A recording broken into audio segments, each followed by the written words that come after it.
तो किसी को सफलता बहुत जल्दी मिल जाती है, तो किसी को सफलता मिलने में बहुत समय लग जाता है और किसी को सफलता मिलती ही नहीं। हम बहुत मेहनत करते हैं, लेकिन कभी कभी बहुत मेहनत करने के बाद भी हमें मनचाहा परिणाम नहीं मिल पाता।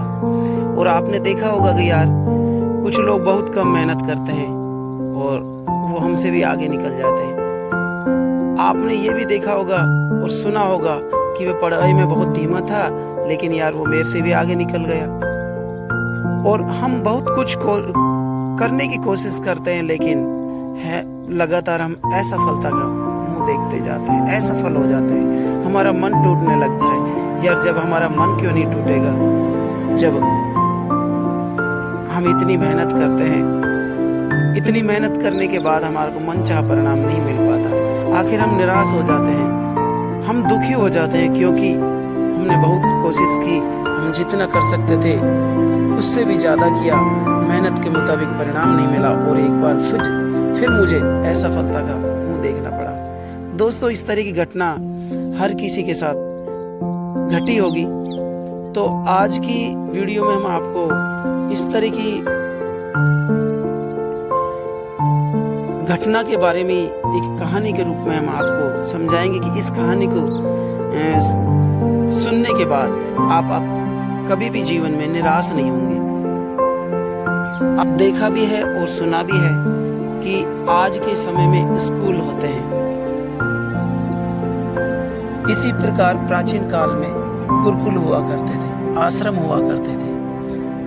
उस समय के लोग शिक्षा प्राप्त करने के लिए आश्रमों में जाया करते थे।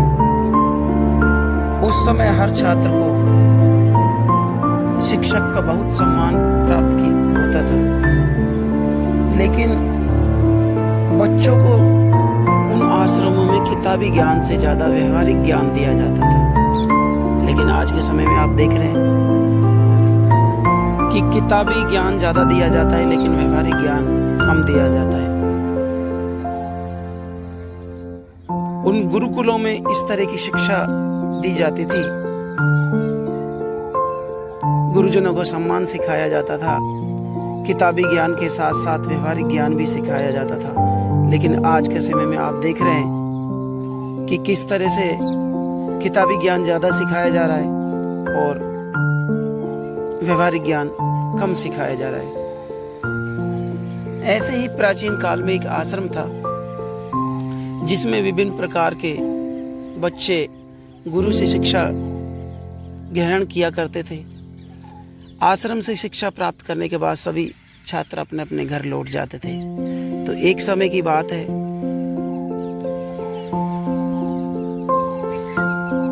काव्यांश नाम का एक लड़का था और उसने भी वहां से शिक्षा प्राप्त कर उस आश्रम से शिक्षा प्राप्त कर वो भी अपने घर लौटता है।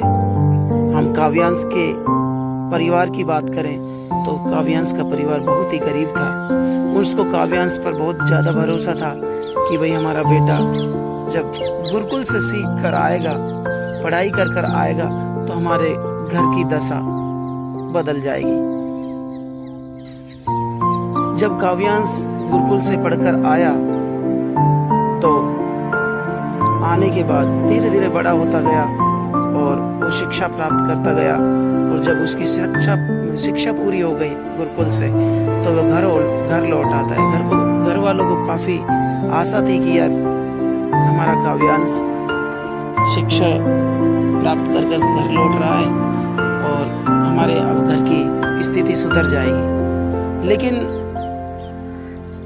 काव्यांश को आने के बाद वहां पर वो काम की तलाश में घूमने लगा, उसको कोई काम नहीं मिला। वो राजा के पास जाता है सेना में भर्ती होने के लिए, तो वहाँ पे भी राजा के वहाँ पे लोग जो हैं वो उसको नर्वस कर देते हैं। वहाँ से भी असफलता मिलती है। जहाँ पर भी वो काम में पर जाता है वहाँ पर असफलता का मुंह देखना पड़ता है। लगातार परिवार की स्थिति दयनीय होती जा रही थी। परिवार वालों को काफी आशा थी कि हमारा काव्यांश पढ़ने के बाद अब घर लौटा है, घर की स्थिति सही होगी। लेकिन काव्यांश जहाँ पर भी जाता था वहाँ पर उसको निराशा का मुंह देखना पड़ता था। कहीं पर भी उसको कोई काम पे नहीं रखता था। अब वो परेशान होता गया, बड़ा होता गया। साल गुजरे, 2 साल गुजरे, अब काफी समय बीत गया और घर के भी उसको ताने देने लगे। वो किसी से कुछ कह भी नहीं सकता था। लेकिन कुछ समय बीतने के बाद, साल 2 साल बीतने के बाद, काव्यांश निराश होकर एक सड़क के किनारे बैठा था और वहीं उसके उसी समय पर मित्र पहुंच जाते हैं। मित्रों को उसने सारी बात सुनाई कि यार मेरे साथ तो मैं कहीं पर भी जाता हूँ तो मेरे को ये निराशा मिलती है, मेरे को कहीं पर भी काम सेलेक्ट नहीं हो रहा। उनके एक मित्र ने उसको एक ऐसा सुझाव दिया कि आप एक काम करिएगा, जिस गुरु से आपने शिक्षा प्राप्त की है, जिस गुरुकुल में आपने शिक्षा प्राप्त की है, एक बार उस गुरुकुल के अंदर आप पुनः चले जाइए। तो वो काव्यांश नाम का लड़का नर्वस तो था ही, वो मना करता है यार मेरे को गुरुजी पहचानेंगे या नहीं पहचानेंगे। लेकिन उनके दोस्त के कहे अनुसार वो उसी गुरुकुल के अंदर पुनः जाता है और वहां पर जाने के बाद देखता है कि वो गुरुजी थे जो बुढ़े हो चुके थे। उन गुरुजी के उन्होंने काव्यांश ने पैर छुए और पैर छूने के बाद गुरुजी को सारी बात बताई कि मैं यहाँ से ही शिक्षा प्राप्त करके गया था, आप ही के यहाँ से, और ऐसे ऐसे मैं जब कहीं पर भी जाता हूँ तो मेरे को काम नहीं मिलता और लोग मेरे को ये कहते हैं कि भाई इनको अच्छे गुरु से शिक्षा नहीं मिली या फिर निकम्मा लड़का है, तमाम तरह की बातें बनाते हैं। तो गुरुजी मैं क्या करूँ? गुरुजी ने एक बहुत सटीक से शब्दों में उनको एक कहानी सुनाई कि एक समय की बात है कि एक भेड़ चराने वाला होता है और एक भेड़ चराने वाला अपनी भेड़ों को रोज चरा कर जंगल में चरा कर लाता है और शाम को घर ले आता है। लेकिन एक बार क्या होता है कि भेड़ चराते वक्त वो काफी दूर चला जाता है और काफी दूर जाने के बाद उसको एक दिखाई पड़ता है एक बच्चा। जब वो भेड़ चराते चराते दूरी पर पहुंच जाता है और वो जब एक बच्चे को देखता है तो उस बच्चे को वो गोदी में उठा लाता है, क्योंकि बच्चा बहुत प्यारा होता है। उस बच्चे को गोदी में उठा के लाने के बाद वो अपनी भेड़ों के साथ उसको चराता है और घर लाने के बाद उस छोटे बच्चे को दूध पिलाता है। जब वो छोटा बच्चा दूध पीते पीते पीते पीते काफी समय गुजर गया, वो बड़ा होता जाता है। तो बड़ा होने के बाद उन भेड़ों के साथ वो भी जंगल में चरने चला जाता है। अब वो जो बच्चा है वो शेर का बच्चा है, लेकिन वो शेर का बच्चा भेड़ों के साथ रहकर भेड़ों की तरह बोलने लग गया, भेड़ों की तरह चलने लग गया, भेड़ों के साथ ही भेड़ों के झुंड में ही रहने लग गया। तो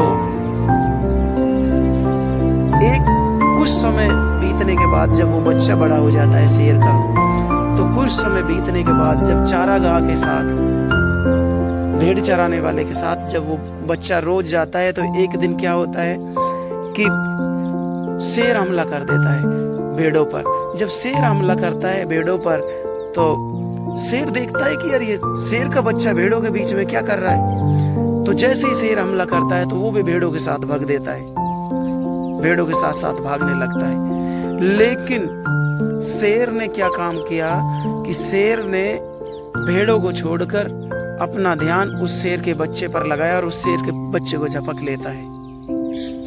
जब उस शेर के बच्चे को पकड़ लेता है तो भेड़ तो सारी भाग जाती है, लेकिन शेर के बच्चे को समझाता है कि बेटे तुम शेर हो, तुम भेड़ों के साथ क्या कर रहे हो। तो जब वो कहता है कि शेर तो जंगल का राजा होता है लेकिन आप भेड़ों के साथ क्या कर रहे हो, तो जब वो कहने लगता है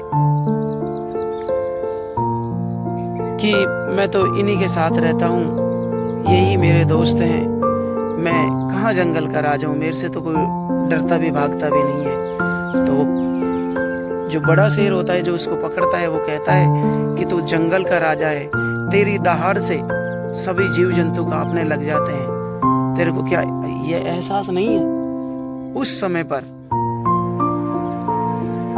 पर वो शेर का बच्चा को पास में एक तालाब होता है, उस तालाब के पास लेके जाता है बड़ा शेर। जब बड़ा शेर उस शेर के बच्चे को तालाब के पास लेके जाता है और तालाब में दिखाता है, देख तेरी शक्ल मेरी जैसी है, तेरे दांत मेरे जैसे हैं, तेरे बाल मेरे जैसे हैं, तो तू भी शेर है भाई। तू अपने आप को पहचानता क्यों नहीं? अपने आप को शेर बना। तो वो बच्चा समझ जाता है और वो अपने आप को समझाने लगता है और शेर बन जाता है। और अब वो उसके समझ में आ गई कि तू शेर है।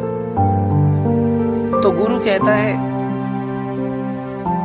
कि काव्यांश, अब तुम समझ जाओ कि ये सब भेड़ हैं और आप भी इनके साथ भेड़ बन गए। आपको नकारात्मक ऊर्जा दे रहे हैं, आपको नर्वस कर रहे हैं ये। लेकिन जो आपने शिक्षा प्राप्त करी है ना, उसको अपने आप में काबिलियत करो, उसको अपने आप में शेर की तरह, जैसे मैंने ये कहानी सुनाई है कि अपने आप को शेर समझो जो आपने शिक्षा प्राप्त की है। इस तरह से आप नकारात्मक सोच मत रखिएगा, पॉजिटिव सोच रखिएगा, जीवन में कभी भी असफल नहीं होंगे।